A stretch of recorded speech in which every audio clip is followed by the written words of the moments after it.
नमस्कार दर्शकवृन्द, दिनभरका देश विदेशका प्रमुख खबरहरू समेटिएको नेपाल टाइम्सको टप 50 बुलेटिनमा स्वागत छ।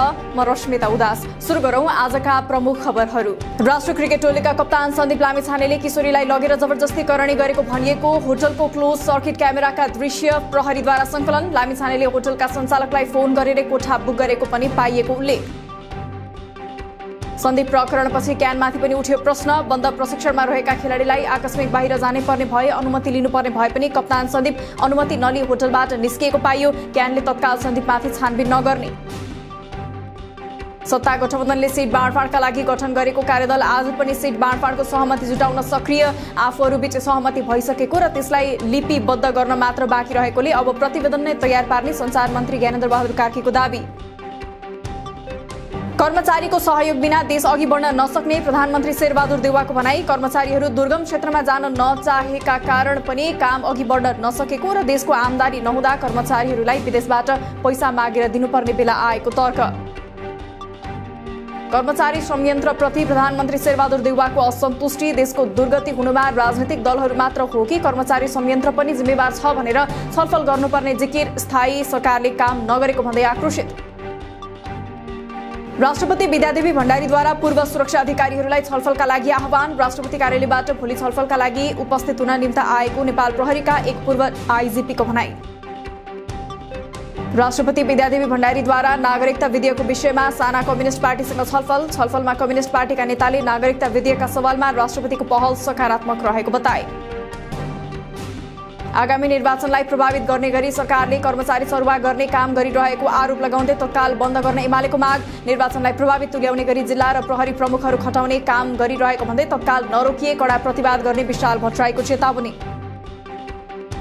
राष्ट्रिय सभाका 4वटा विषयगत समितिमा रिक्त रहेका सभापति पदको निर्वाचनका लागि उम्मेद्वारहरूद्वारा मनोनयन दर्ता। सभापति निर्विरोध हुने पक्का। सभापतिहरूको निर्वाचन भदौ 23 गते बिहीबार दिउँसो 1 बजे हुने। आन्दोलनरत कर्मचारीहरूको माग तत्काल सम्बोधन गर्न लोसपा नेपालका नेता लक्ष्मणलाल कर्णको सरकारसँग माग। हुलाक सेवामा कार्यरत अतिरिक्त कर्मचारीहरूको तलब सरकारले तोकेको मापदण्ड भन्दा पनि अति न्यून भएको उल्लेख गर्दै उचित व्यवस्था गर्न पनि माग। निर्यातमा आधारित नगद प्रोत्साहन इन्सेन्टिभ तुरुन्त पाउने गरी कार्यविधि बनाउन अर्थमन्त्री जनार्दन शर्माको अर्थ मन्त्रालयका सचिवहरूलाई निर्देशन। निजी क्षेत्र सरकारको एक साझेदार नै भएकाले समस्या समाधान गर्ने उपायको खोजी जसरी पनि गरिने उल्लेख। माओवादी नेता जनार्दन शर्माद्वारा उपमहासचिव पद अस्वीकार। बुधबार अनेरा शोभियु क्रान्तिकारीको क्रान्तिकारी फोर्स घोषणा कार्यक्रममा आफू उपमहासचिवका रूपमा नभई संगठन विभाग प्रमुखको हैसियतमा उपस्थित भएको उल्लेख।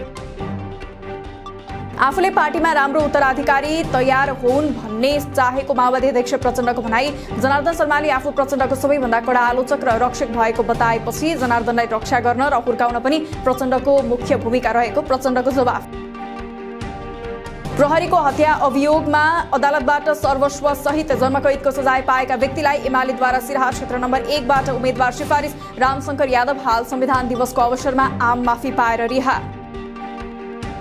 काठमाडौँ महानगरपालिकाकी उपमेयर सुनिता डंगलद्वारा आफ्नो 100 दिनको कामसँगै आउँदो योजना सार्वजनिक। 100 दिनमा गरेका 15 काम र सुरुवात गरेका 10 योजना सार्वजनिक।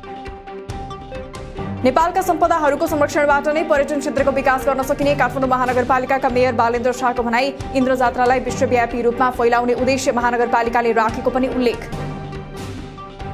पर्साको वीरगञ्ज महानगरपालिकाले पनि सडक अतिक्रमण गरी बनाइएका विभिन्न संरचना हटाउने। महानगरपालिकाद्वारा पहिलो चरणमा सडक अतिक्रमण गरी बनाइएका घर टहरा हटाउन 35 दिने सूचना जारी। आज बिहान हनुमान ढोकामा इन्द्र जात्राको लिङ्गो ठड्याएसँगै विधिवत रूपमा इन्द्र जात्रा सुरु। इन्द्र जात्रालाई राष्ट्रिय र अन्तर्राष्ट्रियकरण गर्न आवश्यक रहेको काठमाडौँ महानगरपालिकाकी उपमेयर सुनिता डंगलको भनाई। काठमाडौँ महानगरपालिकाले मनोरञ्जन कर बुझाउन ताकेता गरेपछि म्यारियट होटलको डेल्टिन क्यासिनोले बुझायो कर। क्यासिनोले जरिवाना बाहेकको मात्रै 19,37,000 रुपैयाँ कर बुझाएको र जरिवानाको हिसाब भइरहेको उल्लेख। सर्वोच्च अदालतमा नियुक्ति अघि संसदीय सुनवाई गरिदिन न्याय परिषदद्वारा 3 न्यायाधीशको सिफारिस। प्रतिनिधि सभाको कार्यकालबारे देखिएको अन्योलले सुनवाईमा समेत अन्योलता। नेपालमा पछिल्लो 24 घण्टामा 230 जनामा कोरोना संक्रमण पुष्टि। यही अवधिमा 78 जना कोरोना संक्रमित निको हुँदा थप 2 संक्रमितको मृत्यु। अहिले देशभर कोरोनाका 2505 जना सक्रिय संक्रमित। डेंगी परीक्षणका लागि मनलाग्दी शुल्क लिएको भन्दै आलोचना भएपछि एकरूपता कायम गर्ने स्वास्थ्य मन्त्रालयको तयारी। सरकारी प्रयोगशालामा 800 रुपैयाँ तोकिए पनि शिक्षण अस्पताल लगायतका अन्य अस्पतालले 960 रुपैयाँ लिने गरेको भेटियो। बाल यौन दुरुपयोगको मुद्दामा 2 वर्ष 6 महिना कैद सजाय तोकिएका अभिनेता पल शाहले उच्च अदालत पोखरामा पुनरावेदन गर्ने। तनहुँ जिल्ला अदालतमा चलिरहेको अर्को मुद्दाको पेशी आगामी असोज 2 गते। नेवार समुदायको आस्था र रहन सहनमाथि आघात पुर्याएको आरोपमा पक्राउ परेका कमेडियन अपूर्व क्षितिज सिंहलाई थप 5 दिन हिरासतमा राख्न अनुमति। सबै सामग्री हटाएर माफी माग्दा पनि थुनामा राखेको भन्दै उजुरीकर्ताहरूको आलोचना। दाङमा ट्रक दुर्घटना हुँदा ट्रकका सहचालक रूपन्देहीको रोहिणी गाउँपालिका 6 का सखर खाँको मृत्यु। घोराहीबाट भैँसीको छाला बोकेर भैरवातर्फ जाँदै गरेको ट्रक ब्रेक फेल भएर दुर्घटना भएको प्रहरीको भनाई। सीटीबीटी अन्तर्गतका मापदण्ड नपुगेका 25 शिक्षण संस्थामा भर्ना गर्न चिकित्सा शिक्षा आयोगको रोक। 65 शिक्षण संस्था मध्ये आयोगले 40 वटा शिक्षण संस्था मात्र विद्यार्थी भर्ना गर्न योग्य रहेको आयोगको भनाई। कक्षा 12 को नतिजा सार्वजनिक भएपछि वैदेशिक अध्ययन अनुमति पत्र एनओसी लिने विद्यार्थीको संख्या बढ्यो। शुक्रबारदेखि यता 2103 एनओसी जारी। विद्यार्थीहरूले सबैभन्दा बढी जापान, त्यसपछि अस्ट्रेलिया, युके, अमेरिका, कोरिया लगायत देशका लागि एनओसी लिँदै। काठमाडौँ विमानस्थलबाट दैनिक 1 भन्दा बढी अन्तर्राष्ट्रिय उडान गरिरहेका एयरलाइन्सले अब भैरहवा विमानस्थलबाट पनि उडान भर्नुपर्ने। आगामी अक्टोबर 30 बाट सन् 2023 मार्चसम्मको उडान तालिकामा भैरहवाबाट पनि अनिवार्य उडान राख्न प्राधिकरणद्वारा पत्राचार। वैदेशिक रोजगारीको सिलसिलामा साउदी अरब पुगी विभिन्न कारणले अवैध बनेका 78 जनालाई स्वदेश फर्कन स्थानीय प्रशासनद्वारा एक्जिट भिजा प्रदान। 26 अगस्तदेखि 1 सेप्टेम्बरसम्म साउदी छाडिसक्नुपर्ने नेपाली दूतावासको भनाई। जीर्ण सडकले जनजीवन कष्टकर बन्दा पनि मर्मतमा चासो नदिएको भन्दै स्थानीयद्वारा चौभार जलविनायक टौदह सडक खण्ड अवरुद्ध। हेटौडा र काठमाडौँ आउजाउ गर्ने मुख्य सडक जीर्ण बन्दा यात्रा कष्टकर बन्दै। भूमिहीन दलित सुकुम्बासी र अव्यवस्थित बसोबासीहरूको समस्या समाधान गर्न राष्ट्रिय भूमि आयोगद्वारा रोल्पाका 6 वटा पालिकासँग सम्झौता। रोल्पाको रुन्टीगढी, त्रिवेणी, सुनछहरी, सुनिल स्मृति, गंगादेव र थवाङ गाउँपालिकासँग सम्झौता। यस वर्षको दशैंका लागि सार्वजनिक सवारीको अग्रिम टिकट बुकिङ 1 असोज अर्थात् विश्वकर्मा पूजादेखि खुल्ने। दशैंमा काठमाडौँ छाड्ने यात्रुहरूले अग्रिम टिकट बुकिङको सुविधा लिन सक्ने। दशैंको घटस्थापनादेखि कोजाग्रत पूर्णिमासम्म यात्रुवाहक गाडीका लागि नेपालभर रूट पर्मिट खुला हुने। असोजको 15 देखि 22 गतेसम्म अत्यावश्यक सामग्री बोकेका बाहेक अरू मालवाहक गाडीलाई नारायणगढबाट काठमाडौँसम्म चल्न नदिने। आज केही प्रदेशका 1-2 ठाउँमा मेघगर्जन र चट्याङसहित ठूलो पानी पर्दा पहाडी क्षेत्रमा बाढीको जोखिम। राति भने बागमती, गण्डकी र प्रदेश 1 का केही ठाउँमा र बाँकी प्रदेशका 1-2 ठाउँमा वर्षाको अनुमान। गैरातीदेखि परेको अविरल वर्षाका कारण पूर्वी नवलपरासीको सदरमुकाम कावासोती बजार जलमग्न। बुटवल नारायणघाट सडकको काम समयमै सम्पन्न नहुँदा घाम लाग्दा बेसरी धुलो उड्ने र पानी परेपछि हिलाम्मे हुने समस्याले सकस भएको स्थानीयको गुनासो। पेट्रोलियम ढुवानी व्यवसायी महासंघद्वारा ढुवानी भाडा वृद्धिको माग गर्दै फेरि आन्दोलनका कार्यक्रम सार्वजनिक। तत्काल भाडा वृद्धि नभए 25 भदौबाट पेट्रोलियम ढुवानी रोक्ने सहितको आन्दोलनका कार्यक्रम घोषणा। सुनको भाव आज तोलामा 1000 रुपैयाँले घटेर प्रति तोला 93,000 रुपैयाँ कायम। चाँदीको मूल्य पनि तोलामा 15 रुपैयाँले घटेर प्रति तोला 1110 रुपैयाँमा कारोबार।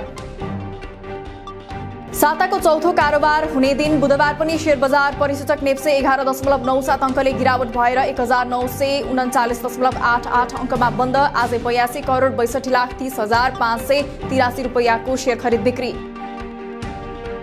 नेपाल भलिबल संघले आगामी 4 वर्षका लागि बुधबार चुनावी साधारण सभाबाट नयाँ नेतृत्व चयन गर्दै 9औं साधारण सभाबाट नयाँ नेतृत्वका लागि वर्तमान उपाध्यक्ष निरोज मास्के र महासचिव जितेन्द्र चन्द चुनावी प्रतिस्पर्धामा।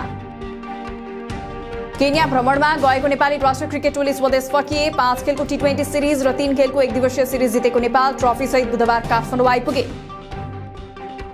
साफ महिला च्याम्पियनशिप फुटबल प्रतियोगिता अन्तर्गत आज बुधबार भएको पहिलो खेलमा भारतले पाकिस्तानलाई 3-0 गोलले हरायो। आजै सम्पन्न दोस्रो खेलमा मालदिप्स विरुद्ध बंगलादेशको सहज जित।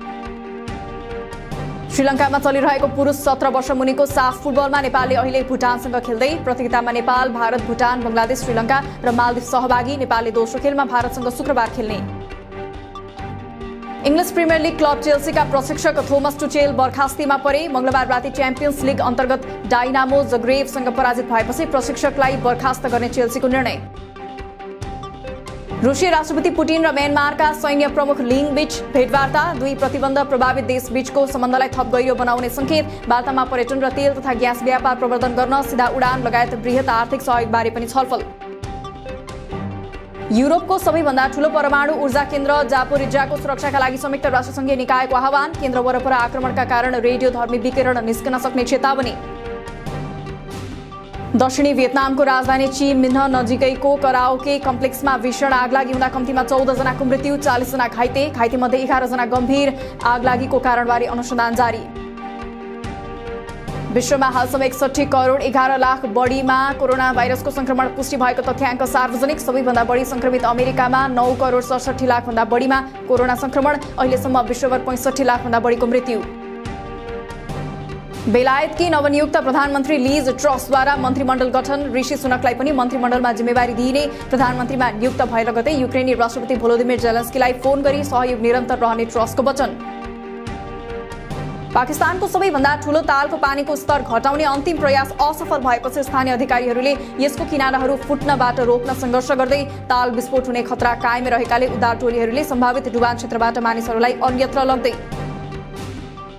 र भारतको दिल्ली प्रहरीद्वारा इतिहासमै सबैभन्दा ठूलो परिमाणको लागु औषध बरामद। झण्डै 1200 करोड भारतीय रुपैयाँ बराबरको 312 किलो मेथाम्फेटामाइन लागु औषध सहित 2 अफगान नागरिक पक्राउ, 10 किलो हेरोइन समेत बरामद। दिनभरका देश विदेशका प्रमुख खबरहरू समेटिएको नेपाल टाइम्सको टप 50 बुलेटिन अहिलेलाई सकियो। हामी भोलि फेरि टप 50 समाचारका साथ उपस्थित हुने नै छौँ। नेपाल टाइम्सको युट्युब च्यानल सब्स्क्राइब गरिदिनु भएकोमा र फेसबुक पेज लाइक गरिदिनु भएकोमा धन्यवाद। ताजा खबरहरू नेपाल टाइम्सको अनलाइन पोर्टल www.nepaltimes.net मा पनि गएर हेर्न सक्नुहुनेछ। नेपाल टाइम्स हेर्दै गर्नुहोला। नमस्कार।